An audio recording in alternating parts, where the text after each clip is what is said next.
subscribers, welcome to part 3 of understanding the rut. We talked about some of the fallacies and the basic truths in part 1. We talked about bucks in the course of a year. We're going to talk about does. I'm actually going to probably make this at least 5 part videos, maybe 6. We'll see how far I get in 4 and 5. So we're going to talk about does in the course of their life. And I think when you understand bucks, what they're doing and why they do, and when you understand does, about the whole deer ecology, what they do, where they're going to be, you're able to start putting together a plan. So we're going to talk about does tonight. We're going to literally walk through the life of a doe. So when she's bred, impregnated, and that's very, even some states have different ruts. I think Alabama has 3 rut dates. Texas has 4 breeding dates when does are mostly bred.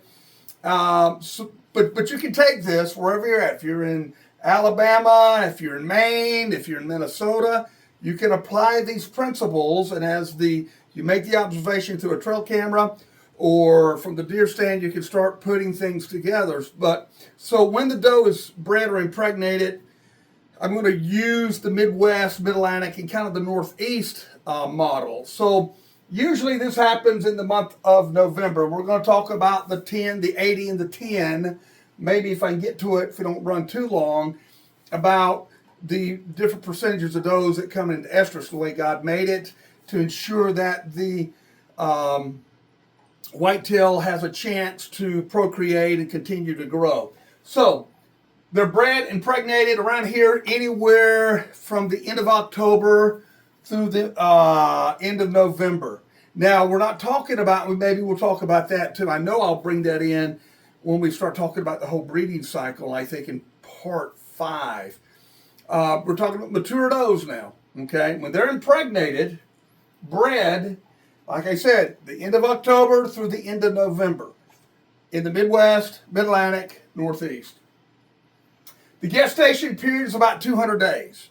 So whenever she was bred, whether it's November 1st, whether it's October 29th, whether it's November 17th, or wherever, 200 days. If you have cameras out running year-round and you're able to see a fawn that just got born, which is really rare because once a doe gives birth to a fawn, for about the first 5-7 days of its life, they keep them very well hid. They spread out and keep them hid, and they don't begin to spend more time with them until about a week, 10 days. Then you'll start seeing some of them pop up in camera. And people say, oh, I got a fawn now on my camera. Well, that fawn probably was at least a week old, 10 days. But I've got enough cameras out, enough places. I've actually seen where doves just gave birth and the fawn was like a new colt, barely able to walk. So remember that 200 days is the gestation period. Typically, it could be 199, could be 201. I was raised on a very large hog farm. And I understand some does or hogs back then, they could give birth a little early, they could run a little late. And again, it varies. But on average, it's about 200 days. And as soon as she does that, she gives birth and nurses the fawns immediately. Like I said, they separate. All the fawns separate, find their birthing places, and usually after a doe is 2 or 3 years old or older, it's usually in typically the same places. And that's why a lot of does get run over there in late spring, early summer, because first of all, they're going back, checking out the birthing places to make sure there's no predators, nothing changed. So she'll stay there, kind of get a feel of everything that's going on, and when it's time for her to give birth, she'll go there and leave them there, but she's never too far away. But she doesn't want to leave a scent trail leading to them because the first 5, 7, 8 days of a fawn's life, they are completely scentless. And if God didn't do that, the wolves and bears and bobcats, coyotes would have a field day. But about the first 5, 6, 7, 8 days, I've read different studies, but we know at least the first week of a fawn's life, they are completely scentless. They cannot be detected. And we know coyotes are pretty wily and other predators. That's why if you ever see a doe that's going to nurse, she's very cautious, man. She'll stop and look and walk a little bit, look. She wants to make sure she's not being followed by a predator. Also, that's why a lot of does get run over in late spring and early summer when they're giving birth. After they give birth, they leave them there for a little while. It's disputed if it's 2 weeks, 3 weeks, but a lot of times they have to cross a lot of highways to the birthing place, and a lot of times they get, not a lot of times, but a good portion of times you'll see a lot of does get run over. A lot of accidents happen in the month of May and June in the Midwest because of that fact. Now, once a fawn gets about a month old, they say that a fawn is able to outrun most predators. And the older that fawn gets, the quicker and quicker, more agile, the more his senses start developing, that he's able to pick up. And a lot of times they're picking up on the cues of their mother. It is a whole learning process. It's a whole learning process that the doe does to her fawns. I think that's my next point. She starts taking them to the best preferred food, even though they're on a 100% milk diet, the best bedding areas, where to bed on what wind, what weather conditions, watering holes, and yes, even community scrapes. I've got hundreds of pictures of does going up to community scrapes, and the fawns were only about 3-4 weeks old. So when she gives birth, like I said, she doesn't bring them out for about a week or so.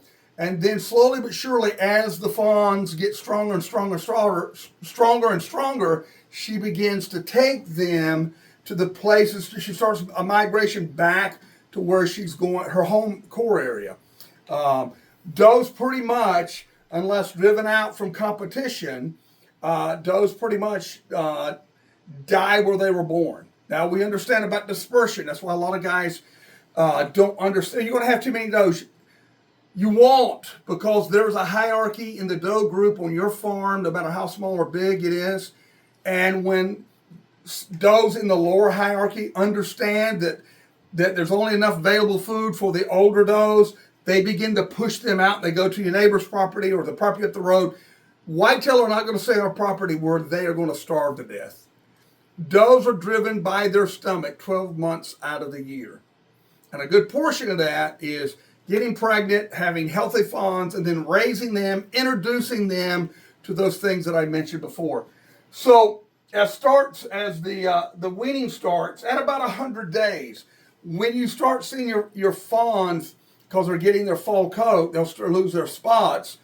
It is said that they're about 90-95% on forbs and the available food, whatever that is, clover, chicory, soybeans, and they're able to survive. But I get this question, if I'm going to shoot a doe, when's the best time? We'll talk about that when we talk about the rut, but if it was me, you felt the need, you have too many does, or you want to take a doe because of meat or whatever, it would be in the month of December.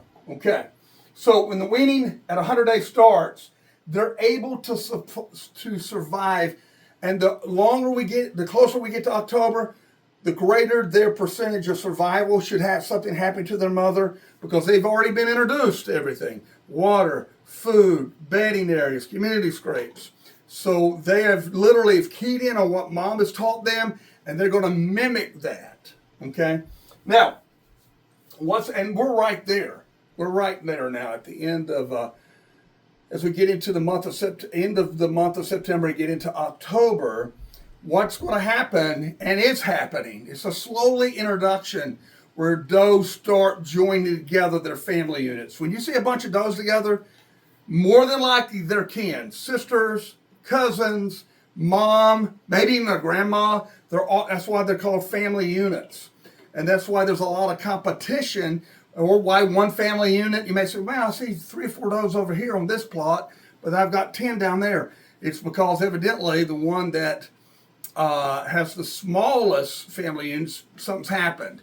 Poor birth rates, predators, car accidents, your neighbor. So what's happening right now, the family units are coming together. Maybe 3, maybe 5, maybe 8, maybe 10, depending again on your deer density. And they're going to carry that all the way, and as we get into the end of the month in October, which is going to bring us to our next videos, we begin to discuss the month of October, what's happening in the world of the whitetail buck and what's going to be happening in the world of the whitetail doe. But right now, You're going to start seeing more and more does bunching up together. You may say, we already seen a couple. Well, they're going to be more and more. I've seen it on my cameras now. This is when it happens. And they're going to be together for the next month or so until the seeking and chase phase starts. And for about 2 or 3 weeks or so, during the seeking, the chasing, the breeding, they get separated. And then at the end of the breeding cycle, usually here in the Midwest, Mid-Atlantic, and Northeast, that's toward the end of November, the beginning of December, when they'll start coming back together. So if you take this, learn does, learn bucks, as we talked about last night. When you're able to do that, you're going to be able, as we discuss in the next video, to begin to interpret what you observe through trail cameras or from being at a tree stand, what's happening. So this is where we're at. Family units are coming back together. Bucks, some are still in bachelor groups. That is slowly but surely breaking up. And this metamorphosis that's going to happen in the whitetail world is going to happen here right around October 1st. So I want to say before we close this video, thank you, subscribers. Thank you for everything. I mean that. I appreciate you being a part of 365 with the Whitetail Guy. You're one of the reasons why I do this. Hope that's been helpful. Remember, I'll be here right there. Boop. Next time you come back. I'm your favorite. Have a great Thursday night. God bless.